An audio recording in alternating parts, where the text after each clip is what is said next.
माधोपुर नाम का गांव था। उस गांव में गोपी नाम का एक व्यक्ति रहा करता था। गोपी एक बार अपनी नानी के घर जा रहा था। रास्ता थोड़ा झाड़ी और जंगल से होकर गुजरता था। गोपी को बहुत डर लग रहा था क्योंकि वो अकेला जंगली रास्ते से जा रहा था। अचानक गोपी को जोर से प्यास लगी। धूप भी तेज थी। वो चलते चलते इधर उधर पानी तलाशने लगा। ओह, कितनी गर्मी लग रही है। कहीं से पानी मिल जाए तो अच्छा होगा।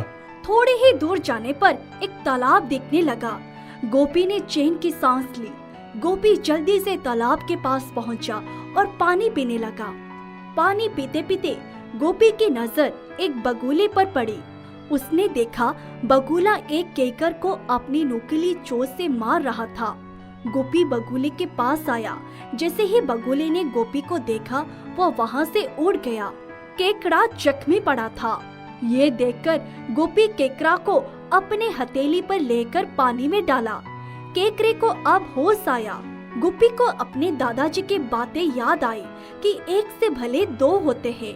वो सोचने लगा कि दादाजी कहते थे कि सुनसान और अनजान रास्ते में अकेले नहीं जाना चाहिए, किसी के साथ जाना चाहिए, क्योंकि एक से भले दो होते हैं। क्यों ना इस केकड़े को अपने साथ ले लूं? ये सोचकर गोपी केकड़ा को अपने झोले में रखकर आगे बढ़ने लगा। कुछ दूर चलने के बाद एक बड़ा बरगद का वृक्ष सामने दिखा। गोपी सोचने लगा क्यों ना इस पेड़ के नीचे कुछ पल आराम कर लिया जाए, क्योंकि गोपी थक भी गया था। गोपी बरगद के वृक्ष के नीचे आराम करने लगा। थकावट के वजह से गोपी को नींद आ गई। गोपी को नींद आने के थोड़ी ही देर बाद एक काला कौवा बरगद के वृक्ष के डाले पर आकर बैठा और अचानक गोपी को गहरी नींद में सोते देखकर मुस्कुराने लगा और किसी को धीरे धीरे बोल रहा था। सुनो, तुम जल्दी से इस लड़के को डस लो मित्र, फिर हम दोनों मिलके उसको बड़े चाव से खाकर अपनी भूख मिटाएंगे। तभी बरगद के वृक्ष की मोटी डाली के बीच से एक लंबा मोटा और तगड़ा सांप झांकते हुए बोला, भूखा तो कई दिनों से मैं भी हूँ, मगर तुम मुझको ही पकड़कर खा जाओगे तो मैं क्या करूँगा? सांप की बातें सुनते ही काला कौवा बोला, अरे नहीं नहीं मित्र, मैं तुमको क्यों खाऊंगा? तुम तो मेरे सबसे अच्छे दोस्त हो। वैसे भी कितना खाऊंगा जरा देखो तो, पेड़ के नीचे कितना बड़ा लड़का नीचे सोया है। इसको ही 8-10 दिनों तक खाता रहूंगा, फिर भी खत्म नहीं होगा। हम दोनों मिलकर इसे खाएंगे। बस एक बार तो तुम इसको डसो, फिर लड़के से पहले तुमको अपने बच्चों का नाश्ता करवाऊंगा, फिर लड़के को बाद में खाऊंगा। सांप भी काऊ की बातों को सुनकर सोचा, सही बोल रहा है। कौवा इतना बड़ा आदमी को तो खा नहीं पाएगा, मुझको क्या खोएगा? वैसे भी मेरी वजह से इसको खाना मिलने वाला है। मैं भी लड़के को डसने के बाद जल्दी जल्दी खाकर अपने बिल में भाग जाऊंगा। ये सारी बातें सोचते हुए सांप अपनी भूख मिटाने के लिए बरगद की डाली पर आकर बैठ गया और पेड़ के नीचे गोपी को सोते देखकर अपनी लंबी फर निकालने लगा। ये सब देखकर काला कौवा मुस्कुराने लगा और सांप को धीरे धीरे बोलने लगा, मित्र, जल्दी नीचे जाकर इस लड़के को डसो, मुझे भूख लगी है और अपनी भूख भी मिटाएंगे। सांप फन-फनाते हुए नीचे की तरफ उतरने लगा। काला कौवा उत्सुक से सांप और गोपी को देख रहा था कि कब सांप इसको डसेगा और मैं सांप को अपने बच्चों को खिलाऊंगा और लड़के को मैं खुद खाकर अपनी भूख मिटाऊंगा। सांप बरगद के वृक्ष के नीचे उतरकर गोपी के बिल्कुल करीब पहुंच गया। वहां पहुंचकर गोपी के गला और कंधे के नजदीक जाकर अपना फन फैलाकर जैसे ही जोर से डसना चाहा, वैसे ही गोपी के कंधे के पास रखे झोले से केकड़ा निकलकर सांप के गला को जोर से दबा डाला। सांप दर्द पीड़ा से कराहने लगा और काला कौवा से जोर जोर से मदद के लिए बोलने लगा, मुझे बचाओ, मेरी मदद करो, इस केकड़े को अपनी लंबी चोंच से मार डालो वरना मेरा गला काट देगा। दोस्त मुझे बचाओ, मेरा प्राण निकल रहा है। काला कौवा सोचने लगा, ये केकड़ा कहाँ से आ गया?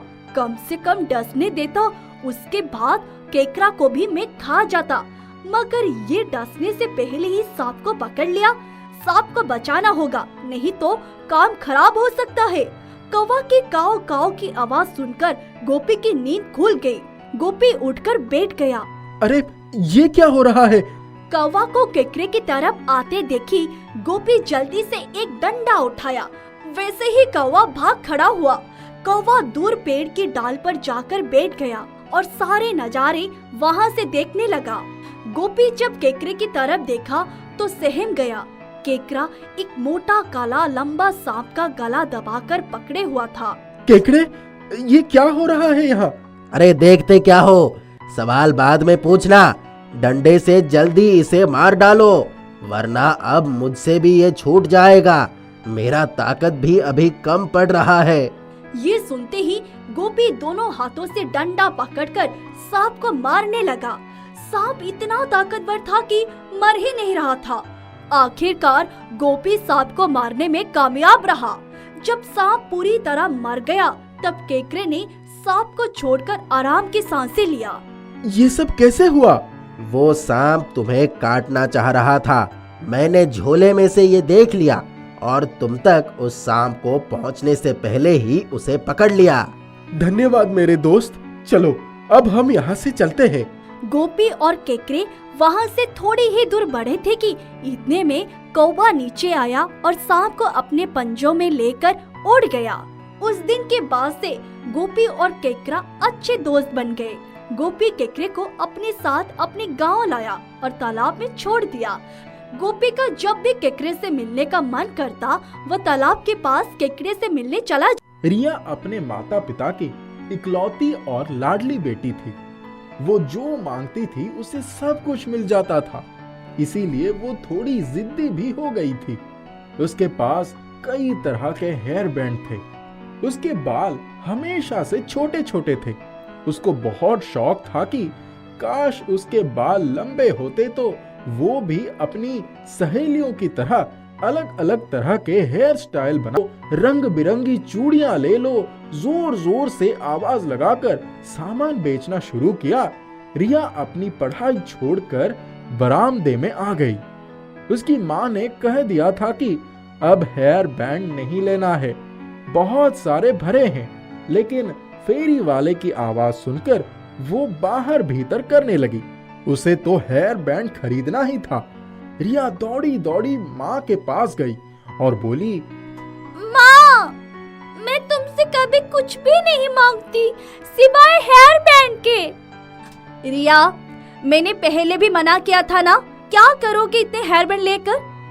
रिया ठुनकते हुई बोली, माँ, वो फेरी वाला चला जाएगा, जल्दी पैसे दो ना, 50 रुपया ही तो चाहिए।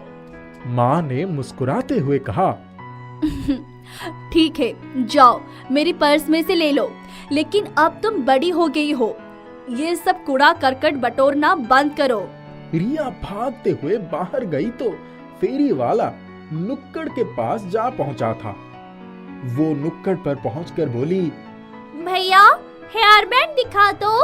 वो बोला, बेटा आज तो आपके लायक हेयर बैंड नहीं है। उसने सारा सामान वो बोली, मिल गया, यही तो मुझे चाहिए था। इसका कितना दाम है? दाम तो ये हेयर बैंड लगाया जादू ही हो गया। उसकी माँ आश्चर्य से, अच्छा दे जरा, मैं भी लगा कर देखूं तो सही, क्या सचमुच ये हेयर बैंड जादुई है? उसने हेयर बैंड निकालकर माँ को दे दिया।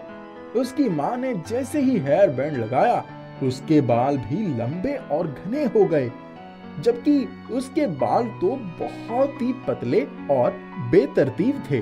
वो तो खुशी के मारे शीशों के सामने खड़ी होकर बालों को बार बार लहराने लगी। तभी दरवाजे की घंटी बजी।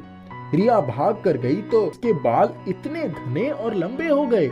तब तक उसकी माँ भी अपने लंबे बालों को लहराती हुई आ गई। उसके पापा बोले, अरे ये सब कैसे हुआ? कोई मुझे भी बताएगा? तब रिया ने पापा को सारी बातें बताई। उन्होंने रिया को छेड़ने के लिए कहा, अच्छा, कल फिर से फेरी वाला आएगा और कहेगा इस हेयर बैंड की कीमत तो 1000 रुपए थी, उसने गलती से दे दिया था। रिया ठुनकते हुए बोली। नहीं पापा, ऐसा नहीं हो सकता। उस रात रिया को नींद ही नहीं आ रही थी। जब बहुत देर के बाद उसे नींद आई तो उसने सपना देखा कि जो परी उस हेयर बैंड पर बनी थी वो आई और बोली, रिया, तुमको लंबे बालों की बहुत इच्छा थी ना? अब तुम्हारी इच्छा तो पूरी हो गई।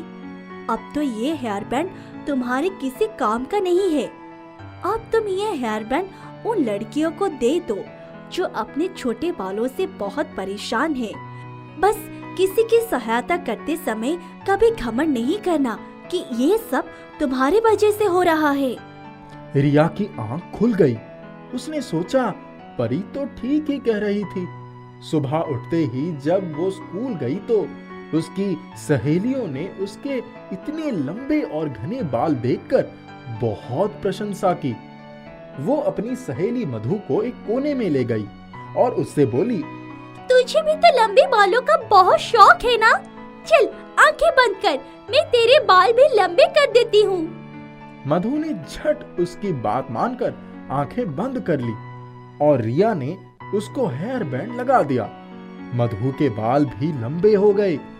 अब तो रिया को बड़ी खुशी हुई कि उसकी सहेलियों में उसकी नाक ऊंची हो जाएगी।